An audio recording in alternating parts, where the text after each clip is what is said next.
lo que hacen. Algunos desde el anonimato, como el padre Hugo, que lucha por más de 20 años contra la pobreza en África.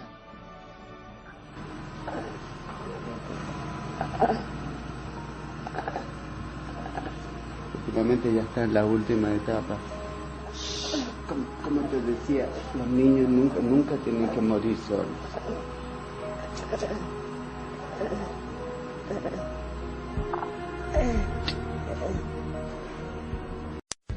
This is Esther.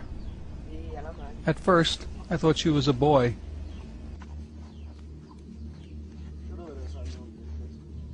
And this is her older brother, Sam.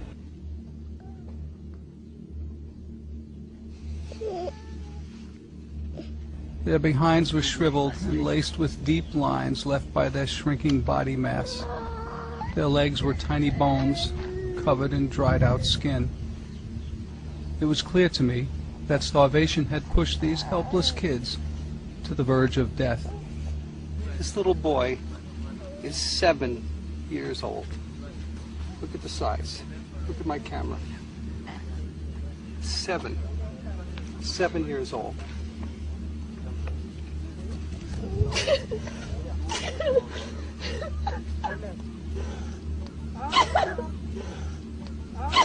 What are we gonna do?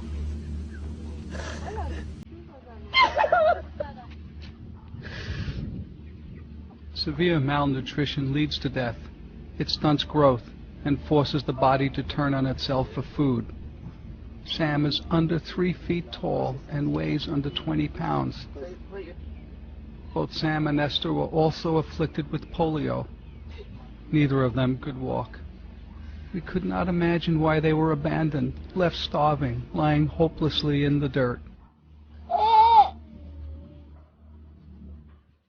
As we tried to absorb the nightmare before us and figure out what we should do, a little girl emerged from the bush.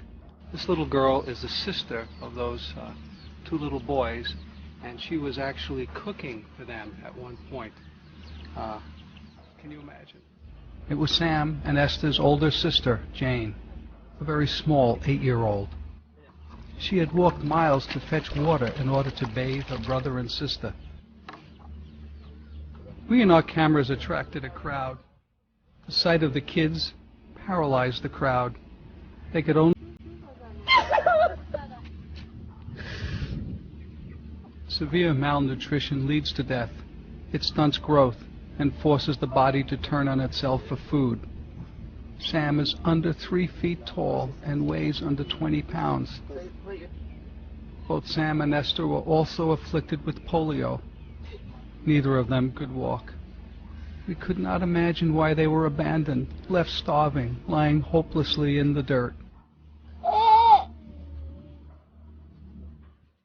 As we tried to absorb the nightmare before us and figure out what we should do, a little girl emerged from the bush. This little girl is the sister of those 2 little boys, and she was actually cooking for them at one point. Can you imagine? It was Sam and Esther's older sister, Jane, a very small 8-year-old. She had walked miles to fetch water in order to bathe her brother and sister. We and our cameras attracted a crowd. The sight of the kids paralyzed the crowd.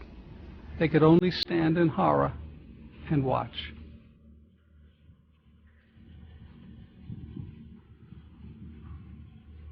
We watched in utter fascination as this little determined girl bathed her siblings. While most 8-year-olds are busy playing, Jane faced a life-and-death situation alone. She could not feed her hungry brother and sister, but she could see how dirty they were, and it was within her power to take a long walk for some water, lug it back, and bathe the kids. Little Jane, a hungry child herself, assumed the awesome duties of a parent.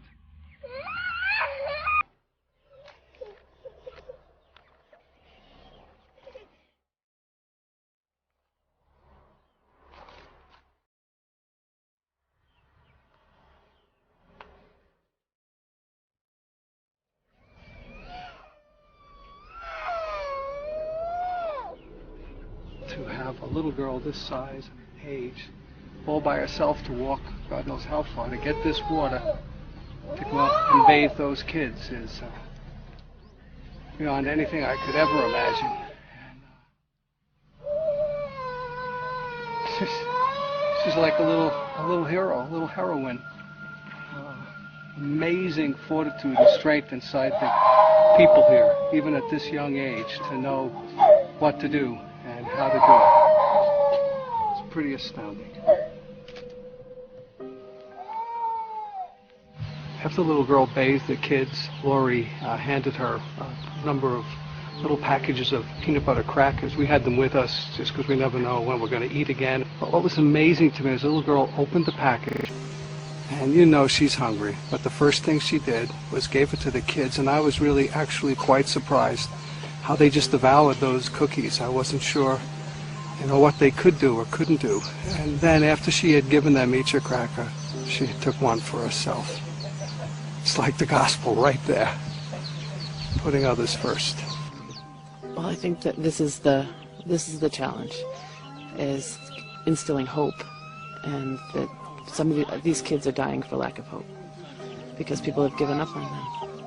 And the more we can instill hope in these families, the more they will try, because they know that it'll succeed. Even us, it can feel hopeless and endless because we see the need without having the resources to do what we need to do. And yet, this is what it's about, is giving them hope. We've seen a lot of sad and tragic situations, but not like this. I think this is the thing, is that every child can be yours. These kids are beloved of God, and they've been given up on. Will you ever be able to forget this place or those kids? We won't forget them, we'll be seeing them. We won't leave them. I don't like leaving them just tonight. We've got to do something so that we can make lifelong change for these kids rather than 1 week's change or 1 day's change or 1 month's change. Come see. Oh, they can sit up now. After eating a few crackers, they were just starving. Just starving.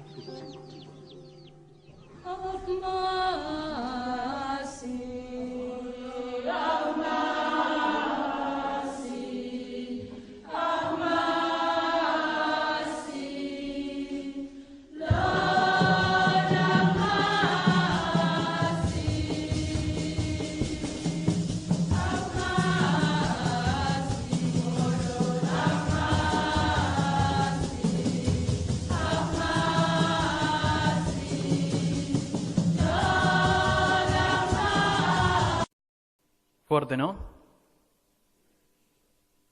Miren, a lo largo de las entrevistas que fui haciendo para el libro, fui arribando a distintas conclusiones que quiero compartir con ustedes. Puedo estar equivocado en algunas apreciaciones y adelanto mis disculpas en el caso de que así sea, pero prefiero siempre, aunque me equivoque, ubicarme del lado de los que hacen.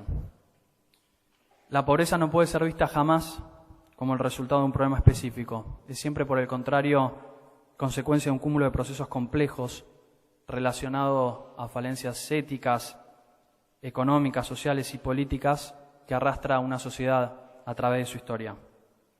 Y el principal paradigma al que nos enfrentamos hoy no es el hambre, cuya consecuencia es tan solo un síntoma, sino a la desigualdad de oportunidades, verdadera causa del hambre en el mundo. El Estado no debe actuar de padre sustituto ni de nodriza. El pilar de desarrollo de los pueblos no está dado en medida de la intervención de este como proveedor, sino en el talento, en el sacrificio, en el esfuerzo de sus ciudadanos. La obligación del Estado tiene que residir en la de ser un generador de oportunidades y de poner a disposición de la sociedad todas las herramientas posibles para que con ellas, junto a la creatividad y la libertad individual, cada uno pueda optar sobre qué hacer con su futuro tanto profesional como personal y económico. Y es que no se trata acá de quitarle a los más ricos para volverlos más pobres y darle a los más pobres para volverlos un poco más adinerados. Se trata de esmerarse por generar políticas públicas que integren, pero por sobre todas las cosas que equiparen derechos, que no vuelvan a nadie más pobre, sino a todos cada vez más ricos. En los últimos 2 años, algunos medios de países como España, reiteraban titulares como el siguiente: los políticos prefieren el colegio privado para sus hijos. Acá hay muchos jóvenes que integran movimientos partidarios. Yo no soy precisamente un promotor de la restricción de la libertad individual, estoy más bien absolutamente lejos de eso. Pero estas cuestiones a veces me hacen pensar y me hacen creer francamente que la única forma para que un político sienta empatía por el barro es exigiéndole pisarlo. ¿Imaginan ustedes cuán satisfactoria resultaría la educación y la salud pública si los funcionarios de forma obligatoria debieran utilizar sus servicios al igual que sus hijos?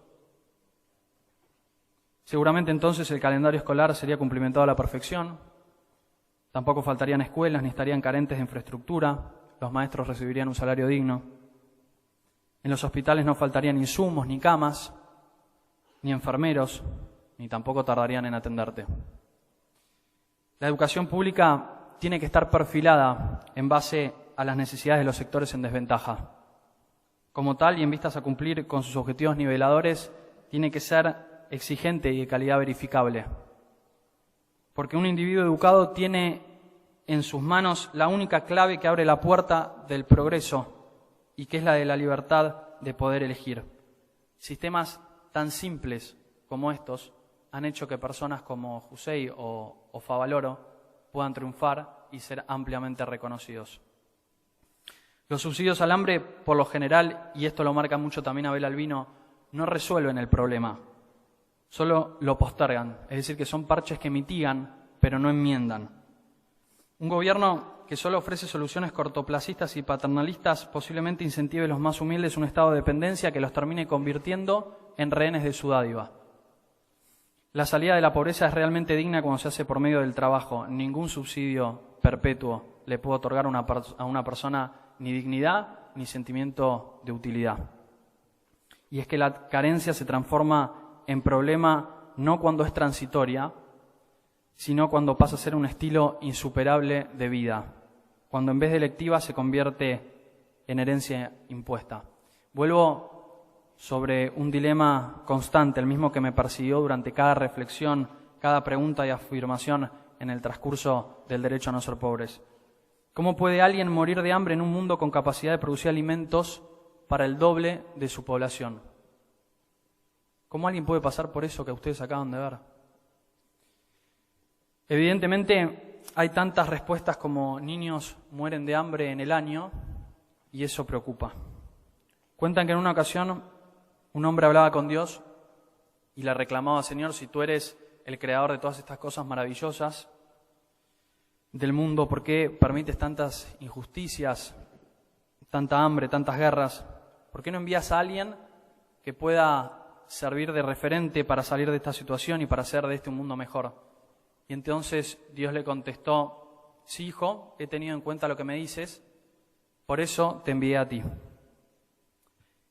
Durante la Segunda Guerra Mundial, un pueblo en Alemania fue bombardeado, y me acuerdo cuando me contaron la historia que me decían que estaba emplazado en el acceso al pueblo un Cristo gigante que con este bombardeo perdió sus dos brazos, es decir, fue destruido, pero solamente en la parte de sus brazos. Entonces el pueblo empezó a discutir qué era lo que iba a hacer con el Cristo, si lo sacaba definitivamente del lugar donde estaba o si lo reparaba. Y finalmente el pueblo decidió volver a poner el Cristo donde estaba, pero sin sus dos brazos y con una frase en el pie que decía: ustedes son mis brazos. Para encontrar una solución al flagelo de la miseria es fundamental que cada uno de nosotros sea consciente de la responsabilidad que le cabe. Y ustedes pueden decirme que no tienen el suficiente poder para acabar con ella, y tienen razón, pero solo en parte. Con su voto, con su compromiso ciudadano, con su capacidad de exigir a las autoridades, de crear empleo a aquellos que son emprendedores o vayan a hacerlo, ya pasan a convertirse en lo que las sociedades necesitan para crecer y que son personas íntegramente comprometidas.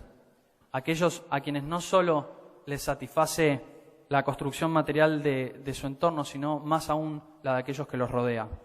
Hoy estamos preguntándonos qué podemos hacer, qué nos pasa que somos incapaces de encontrar una solución definitiva al hambre. ¿Qué ocurre? Que la sensibilidad nos dura solo el momento en que vemos derrumbado a un hombre en el piso y murmuramos por dentro, pobre, ¿qué le habrá pasado? ¡Qué desgracia! No es solo el sistema económico, no son solo los políticos, somos nosotros. Es nuestra desvergüenza para aducir que el compromiso siempre, pero siempre, es de un tercero. Es nuestra falta de integridad, nuestra deshonra, nuestra indignidad. ¿Cuándo, me pregunto, va a ser el momento en que decidamos dejarnos de distraer con pequeñeces y nos instalemos a trabajar en algo más que nuestras propias naderías? ¿Por qué seguimos esperando el Miguel Ángel, el Beethoven, el Einstein que nos saque del pozo en el que nos encontramos, pero por nosotros no hacemos absolutamente nada? Somos capaces de generar vida en laboratorios, pero no de mantenerla en niños desnutridos. Y no es una cuestión de prioridades, es un problema íntegramente ético. Con 10 euros mensuales, la gente en España puede apadrinar mediante aldeas infantiles a un niño para que estudie y se alimente. Y con 40 le pueden cortar el pelo a su mascota. Imaginen en qué gasta más la gente. Involúcrense. No importa qué tan utópico pueda resultarles o cuán poco poder crean ustedes que tienen. Hasta los más pequeños gestos a veces terminan significando grandes hazañas. Y si les parece imposible hacer que el hambre muera, piensen en Moisés, que dirigió el Éxodo a los 80 años, o piensen en la Madre Teresa, que atendió por casi 5 décadas a pobres, enfermos, huérfanos y moribundos, al mismo tiempo que guiaba la expansión de toda su congregación por el mundo hasta los 87, año en el que murió.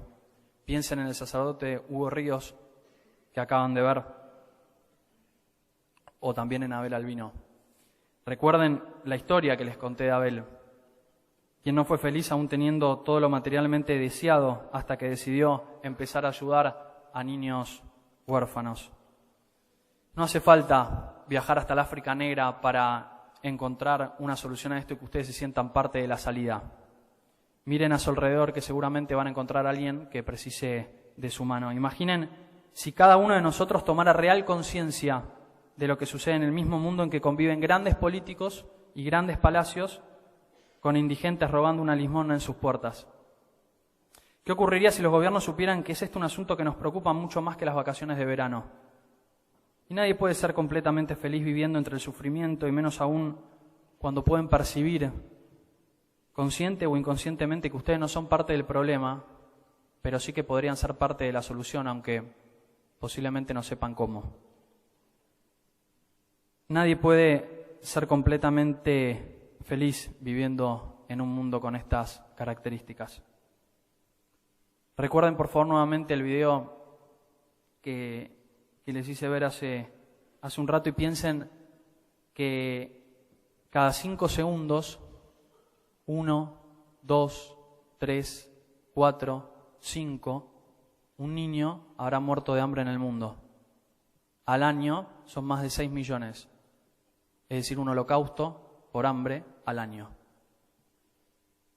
Les pido que piensen en esas cosas de su vida que a veces los perturba, los hace estar intranquilos, esas cosas con las que posiblemente, seguramente muchos de ustedes vinieron hasta acá.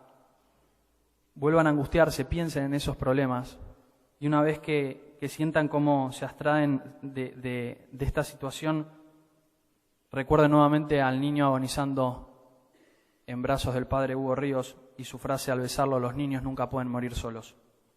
Mientras que posiblemente alguno de ustedes esté creyendo que todo va mal en sus vidas y nada tiene solución, 6 millones pasan por lo de este pequeño al año. Estoy seguro que con esta presentación no les dejo una simple solución, pero de lo que sí estoy seguro, o por lo menos es lo que espero, no van a poder dejar de pensar en cómo alcanzar una. Les pido un favor, hagan correr la voz. Gracias.